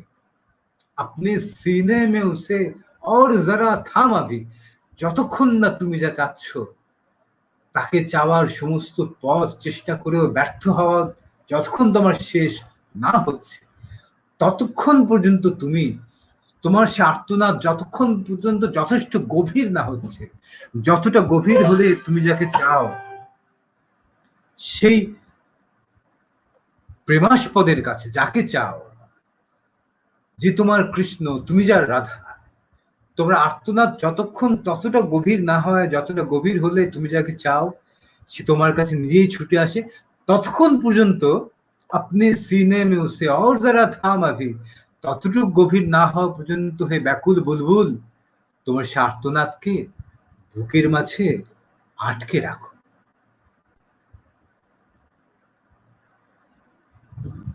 बेखतर कूद पड़ा आतिशे नमरूद में इश्क, बेखतर कूद पड़ा आतिशे नमरूद में इश्क, अक्ल है महवे तमाशाए बाम अभी। ওই যে বলেছিলাম প্রাচ্য এবং পাশ্চাত্যের মাঝখানে থেকে ব্যবধান ইকবাল দেখতে পেয়েছে। তার মনে হয়েছিল যে প্রেম, আকুলতা, চাওয়া, বাংলার দর্শনে আমরা যাকে বলি বিরহ, সে আকুলতা, চাওয়া, প্রেম, বিরহ, ইকবালে মনে হচ্ছে যে প্রাচ্যের ভাবনার এইটা হচ্ছে সবচাইতে বড় শক্তি। পশ্চিমকে তিনি দেখতে পেয়েছেন আকল, বুদ্ধির সাম্রাজ্য শেখায়। প্রাচ্যের কাছে তার মনে হয়েছিল ওইখানে বুদ্ধির সঙ্গে সংযোগ ঘটাতে হবে প্রাচ্যের হৃদয় আবেগের, প্রেমের, ভালোবাসার, বেদনার, আবেগের, হাহাকারের, বিচ্ছেদের, বিরহের যে গভীরতা, তাকে জুড়তে হবে পশ্চিমের বুদ্ধির সঙ্গে। ইকবাল একটা অসাধারণ রূপক দিয়ে এই শেরের মধ্যে বলছেন যে বেখতর কুদ পড়া আতিশে নমরুদ মে ইশক। আমরা জানি এটি মুসলিম মিথ আছে এরকম, যেটি গল্প বা হেজিওগ্রাফি যাকে বলা হয়, আসলে হিকায়ত, যে ইব্রাহিমকে, হযরত ইব্রাহিমকে নমরুদ অগ্নিকুণ্ড বানিয়ে তাতে নিক্ষেপ করেছিল। নমরুদ বলার পর নিজেই ঝাঁপিয়ে পড়েছিলেন ইব্রাহিম খলিল। কেন তিনি ঝাঁপিয়ে পড়তে পারলেন? তিনি ঝাঁপিয়ে পড়তে পারলেন কারণ ইব্রাহিমের নিজে যাকে ভালোবাসেন সেই ভালোবাসার উপর তার আস্থা ছিল। ইব্রাহিম হচ্ছে এখানে নিজে প্রেমের প্রতীক, অগ্নিকুণ্ড হচ্ছে সে জগতের জাগতিক বাধা প্রতিবন্ধকতার প্রতীক বা নমরুদ। ইকবাল বলছেন বেখতর কূদ পড়া আতিশে নমরুদ মে ইশক, নমরুদের বানানো অগ্নিকুণ্ডে নির্ভয়ে নিশ্চিন্তে ঝাঁপিয়ে পড়ল প্রেম। আর আকল হ্যায় মেহবে তমাশায় লবে বাম আভি, বুদ্ধি দেখো প্রেম নির্দ্বিধায় নিশ্চিন্তে অগ্নিকুণ্ডে ঝাঁপিয়ে পড়ল। বুদ্ধি তখনও প্রাসাদের অলিন্দে দাঁড়িয়ে দাঁড়িয়ে তামাশা দেখছে, তার কিন্তু আগুনে ঝাঁপিয়ে পড়বার সাহস হয় না। এইখানে বুদ্ধির সীমাবদ্ধতা। প্রেম ঝাঁপিয়ে পড়তে পারে, তার প্রেমাস্পদের ওপর আকুণ্ঠ ভরসা রেখে নমরুদের তৈরি করে অগ্নিকুণ্ডে ঝাঁপিয়ে পড়তে পারে নিশ্চিন্তে, বিন্দুমাত্র চিন্তা না করে। কিন্তু বুদ্ধি প্রাসাদের অলিন্দে দাঁড়িয়ে দাঁড়িয়ে তখনও তামাশা দেখতে থাকে। প্রেম কিন্তু অগ্নিকুণ্ডে ঝাঁপিয়েও পড়ে এবং সে অগ্নিকুণ্ড কিন্তু ফুলের বিছানাও হয়ে যায়। ইকবাল এই গজলের শেষ এখানে আমার খুব প্রিয়। এই যে দ্বিধা দ্বন্দ্বে জগতের মধ্যে পড়া, কত অসংখ্য দ্বিধার মধ্যে তিনি জীবন পার করে গেছেন ইকবাল। ভারতবর্ষের সবাইকে ভালোবাসতে চেয়েছেন, কিন্তু ভারতবর্ষে সবার ভালোবাসা পাওয়া তো দূরের কথা, যাদের কবি হিসেবে আজকে তিনি সংকীর্ণভাবে পরিচিত, তারাও তাকে নিজের লোক বলে মনে করেনি। শেষ জীবনে তিনি অমিয় বাবুর লেখার মধ্যে উল্লেখ পাবেন, ইকবালের শেষ জীবনে অমিয় বাবুর সঙ্গে দেখা হয়েছিল। সেখানে তিনি লিখেছিলেন যে কেমন করে তিনি তৎকালীন সময়ে মুসলিম লীগের মুসলিম লীগের হাতে কেমন করে তিনি মানে বন্দী হয়ে গিয়েছিলেন তার ভরণ পোষণের জন্য। সেই প্রসঙ্গে অমিয় বাবুর লেখার মধ্যে উল্লেখ পাওয়া যায়। এই যে দ্বিধা দ্বন্দ্বের প্রসঙ্গটা অস্থিরতা ইকবালের মধ্যে ছিল, সেই অস্থিরতাখানি জগতের, দর্শনের, অস্তিত্বের, বাস্তবতা, বেঁচে থাকার, ভারতবর্ষের স্বাধীন হওয়ার আকুলতা, এই সমস্ত অস্থিরতাগুলো ইকবালের মধ্যে বারবার প্রকাশিত হয়েছে। পথ খুঁজে বেড়াতেছে, পথ পেয়েছি বলে আরো নতুন কঠিনতম পথের মধ্যে পা রাখতে বাধ্য হওয়ার অস্থিরতা ইকবালের মধ্যে বারবার পাওয়া গেছে। লক্ষ্য করুন ইকবালের এই শের, খবর ইকবাল কি লাই হ্যায় गुलिस्तां से नसीम, खबर इकबाल की लाई है गुलिस्तां से नसीम, नौ गिरफ्तार फड़कता है तहे दाम अभी। ফুল বাগান থেকে ভোরের বাতাস ইকবালের খবর নিয়ে এসেছে। ফুল বাগান জগৎ, আমি আপনি ইকবাল, সেখানে একটা গানের পাখি বুলবুল। তো ফুল বাগান থেকে ভোরের বাতাস ইকবালের খবর নিয়ে এসেছে। কিসে খবর? নও গ্রেফতার ফড়কতা হ্যায় তহে দাম আভি, সদ্য গ্রেফতার হয়েছে, আটক হয়েছে, আটকা পড়েছে ফাঁদের মধ্যে, সবে আটকা পড়েছে, ফলে এখনো সে পুরো ফাঁদ শুদ্ধ ছটফট করে ফাঁদ থেকে মুক্তি পাওয়ার চেষ্টা করছে। এই খবরই নিয়ে এসেছে ইকবালের ফুল বাগান থেকে ভোরের বাতাস। তো একজন বলেছিলেন ইকবালের লেনিন কবিতাখানি বোধহয় কেউ শুনতে চেয়েছিলেন। এইটি কোথায় আমি মানে বাংলা পড়েছি পুরোটা একটু গজল না, ফলে এক লাইন দু লাইন করে পড়ে পড়ে অনুবাদ করাটা কঠিন। দেখি পাওয়া যায় কিনা, এটা না পাওয়া গেলে আপনাদেরকে আরো দু একটা কবিতা শোনাবো। তার একটি বিখ্যাত কবিতা আছে, মুল্লা और বেহেশত, মোল্লা এবং বেহেশত, মুল্লা और বেহেশত। তিনি বলছেন যে, ছোট কবিতা, মাত্র ৬-৮ পৃষ্ঠার লাইনের কবিতা।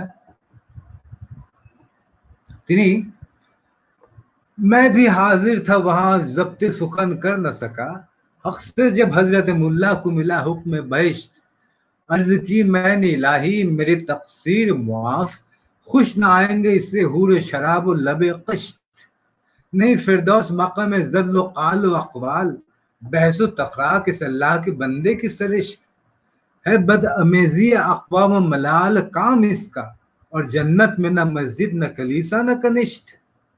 বলছেন যে আমিও ছিলাম সেখানে, আমি প্রশ্ন না করে থাকতে পারলাম না। কখন?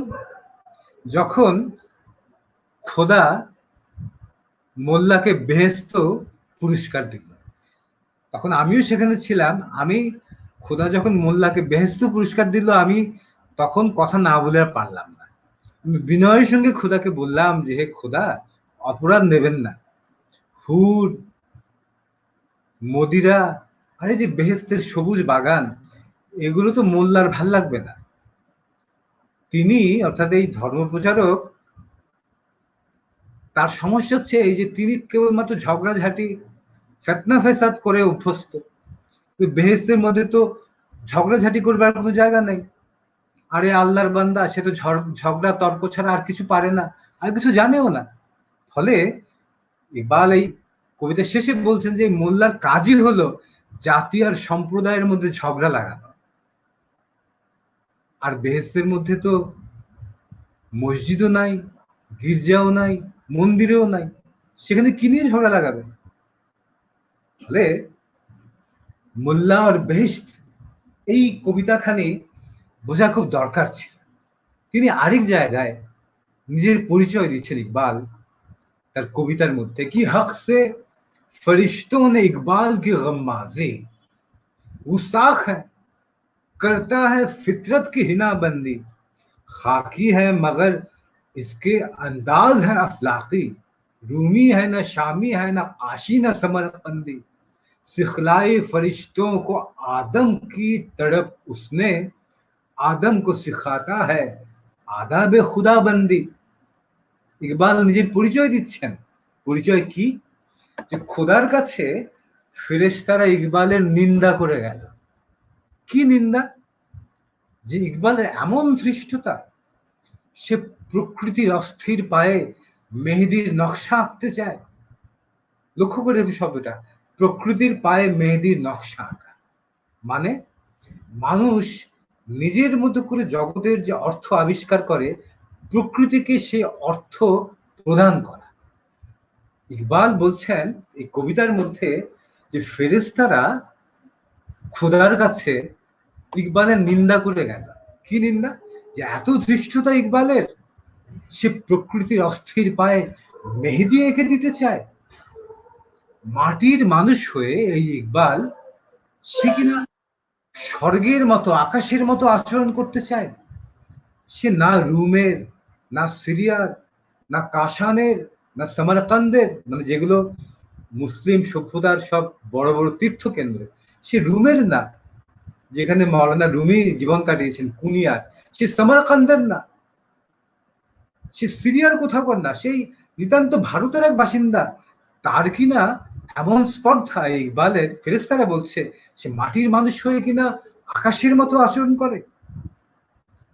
ইকবালের নামে চূড়ান্ত অভিযোগ ফেরেশতারা যা করলো আল্লাহর কাছে, সেটা হচ্ছে এই যে এই ইকবাল ফেরেশতাদেরকে শিখিয়েছে মানুষের বুকের মধ্যে কি অস্থিরতা, আর মানুষকে সে শেখায় কেমন করে খোদা হতে হয়।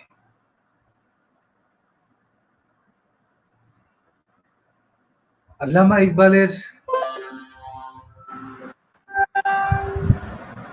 এই জগৎ,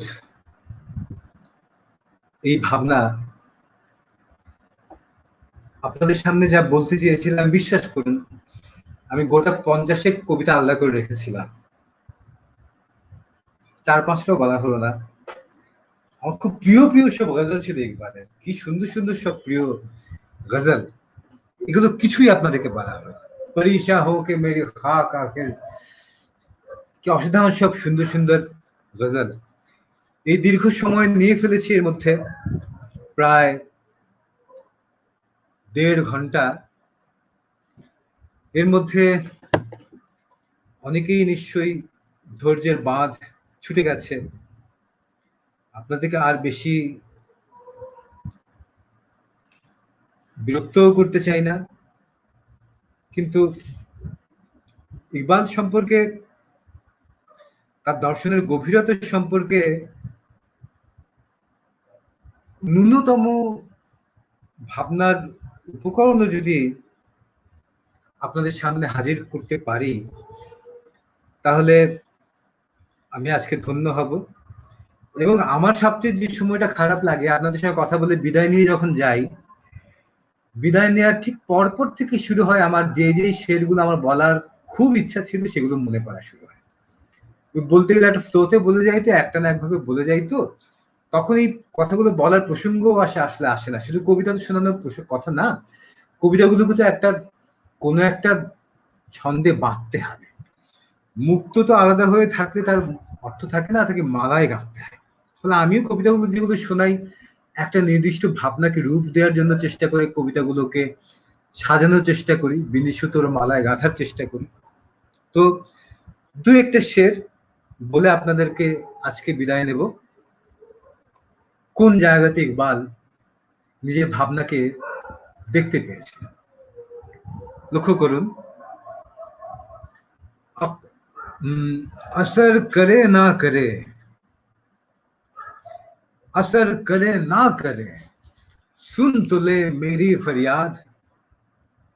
असर करे ना करे, सुन तो ले मेरी फरियाद। नहीं है दाद का तालिब ये बंदाए आजाद। খোদা কি তিনি বলছেন আমার এই ফরিয়াদের প্রভাব পড়ুক না পড়ুক তাতে আমার কিছু আসে যায় না, তুমি অন্তত আমার এই ফরিয়াদ শোনো। नहीं दाद का तालिब ये बंदा आजाद, ये आजाद बंदा, এই মুক্ত মানুষ আমার ফরিয়াদ শুনে তুমি তা গ্রহণ করবে কি করবে না তার ধার এই মুক্ত মানব ধারে। নিজের কথা বলছে ये बंदा आजाद, আজাদ বান্দা, তুমি আমার ফরিয়াদ শুনে সেই ফরিয়াদ আমার গ্রাহ্য করবে কি করবে না তার ধার আমি ধারি না, আমি শুধু এইটুকুই চাই তুমি আমার ফরিয়াদ খানি শোনো।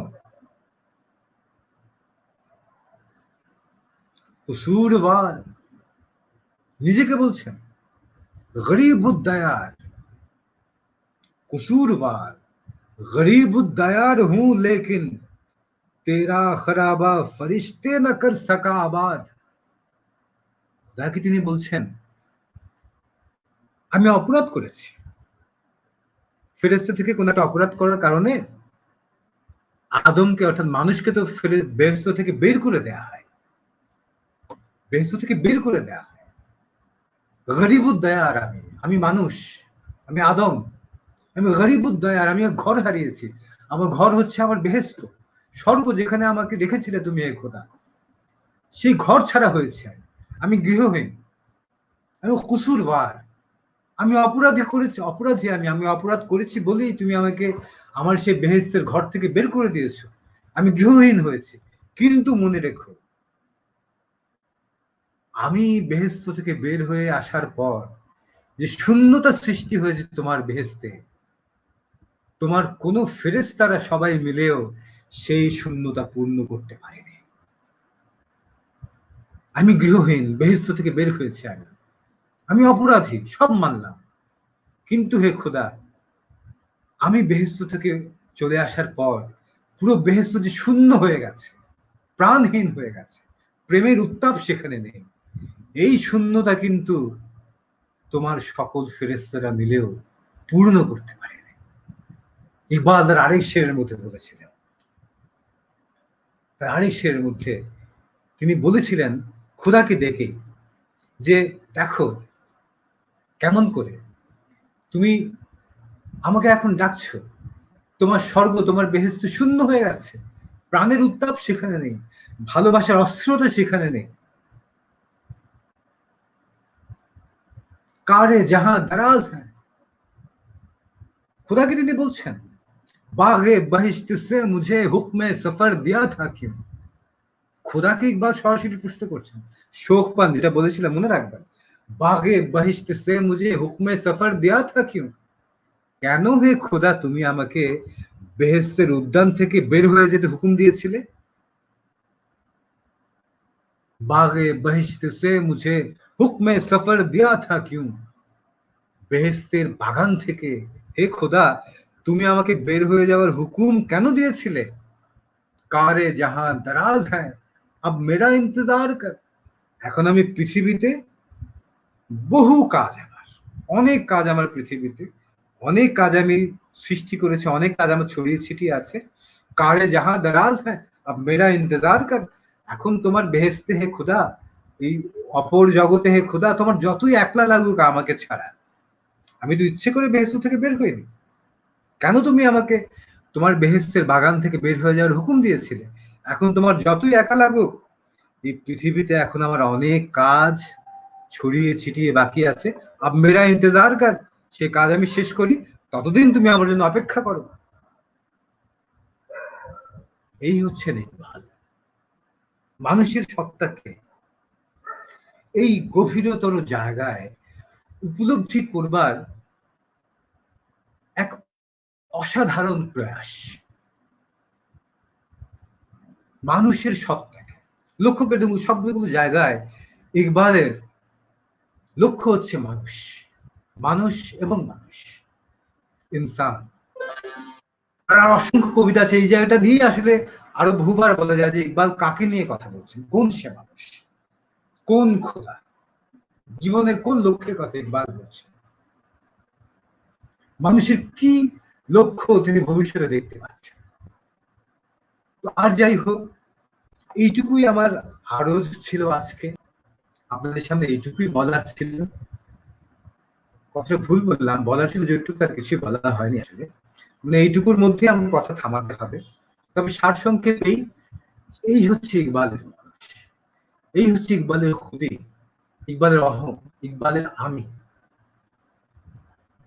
এবং তিনি জগতের সাপেক্ষে, সৃষ্টির সাপেক্ষে মানুষের এই বড় ছবি আঁকেন, আমাকে আপনাকে মানুষের এই লক্ষ্য, মানুষের জীবনের এই অর্থের কথা বলতে চান। আল্লাহ। তো আপনাদের সবাইকে অসংখ্য ধন্যবাদ। আসলে আমি কথা বলতে গিয়ে না, আমার আসলে কথা বলে অভ্যেস না সামনাসামনি আপনাদেরকে সঙ্গে নিয়ে, ফলে এই যে ওই একসঙ্গে আবার ওই লাইভ কমেন্টস এগুলো দেখা, এগুলো আমি আসলে অভ্যস্ত না। এগুলো আমি অভ্যস্ত না, ফলে অনেক কিছুই আসলে বলা হয়ে ওঠেনি, দেখা হয়ে ওঠেনি। তো দুটো হতে পারে, একটা হতে পারে যে আমরা পরে আবার কোনো এক সময় ইকবালকে নিয়ে একজন উল্লেখ করেছেন যে ইকবালকে নিয়ে অন্য কোনো এক সময় আরেকবার বলা, এই যে অসাধারণ, অনুগ্রহ করে আরেকটা পর্ব করুন ইকবালকে নিয়ে। আবার হেকেল ভাই বোধহয় বলছিলেন যে এরপরে ওই গালেব, ফয়েজ, এদেরকে নিয়ে ধারাবাহিক ভাবে আমরা করবো কিনা, কোনটা হতে পারে, দুটোই হতে পারে। ইকবালকে নিয়ে আরেক পর্ব অন্য কোনো এক সময় করি, আবার এরপরে আমরা গালিব, ফয়েজ, মীর এনারা আছেন এদেরকে নিয়েও করতে পারি। আবার আমার একটা ইচ্ছা ছিল যে অপরিচিত যে কবিরা আছেন, অনেক বড় বড় সব অপরিচিত কবিরা, তাদেরকে নিয়েও বলি। তাদেরকে আমরা মিশ্রণ করবো একটা, যে বড় কবিদের মাঝখানে মাঝখানে অপরিচিত কিন্তু খুব বড় মাপের কবিদেরকে নিয়ে আসি, কোন এক ফাঁকে আবার ইকবালকে নিয়েও আরেকটা পর্ব করলাম। এটা হলেই বোধহয় ভালো হয়, তাই না?